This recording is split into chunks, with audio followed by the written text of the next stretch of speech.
So this petcock came off of an '88 Honda TRX 300. Not that that's extremely relevant, but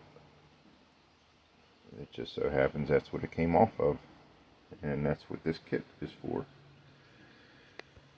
So this petcock, when I removed it from the quad, this is a customer's machine, friend of mine though. In the off position, it would still leak fuel, and that was the main culprit. Would have been this seal. So of course these are the old parts. I've since rebuilt it, so these are all the original pieces. And this is really simple to do.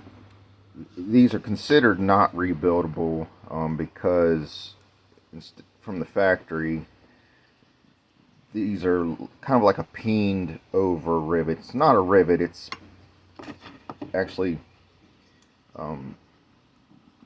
this part of the casing has a protrusion that's peened over to hold this plate on. So what you do is you take a drill bit, a 1/4 inch is what the instructions call for, but it doesn't really matter as long as it's big enough. You drill out the rivet, or the peened over part,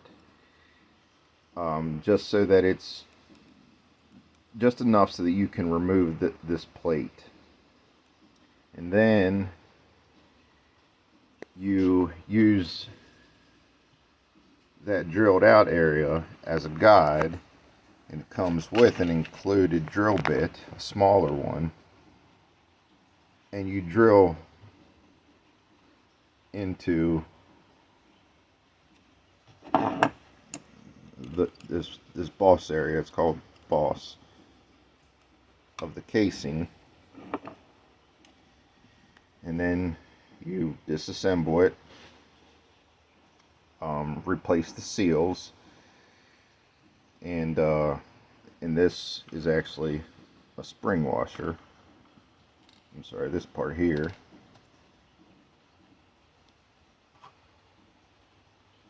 So that puts tension on the valve piece here. So,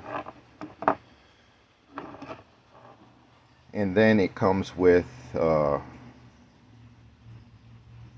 these 2 screws. They're self-tapping, and it works out perfectly, and it has a real nice firm, you know, when you turn it, it's nice and firm, feels like a brand new one, and it does not leak. So these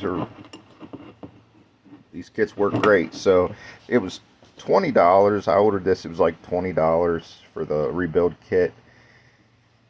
A new petcock is $80, which is available from Honda. It's a Cayenne petcock.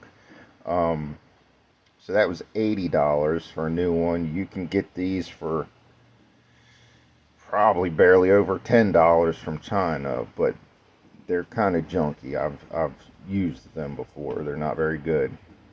So I recommend these rebuild kits. It works great. Thanks for watching.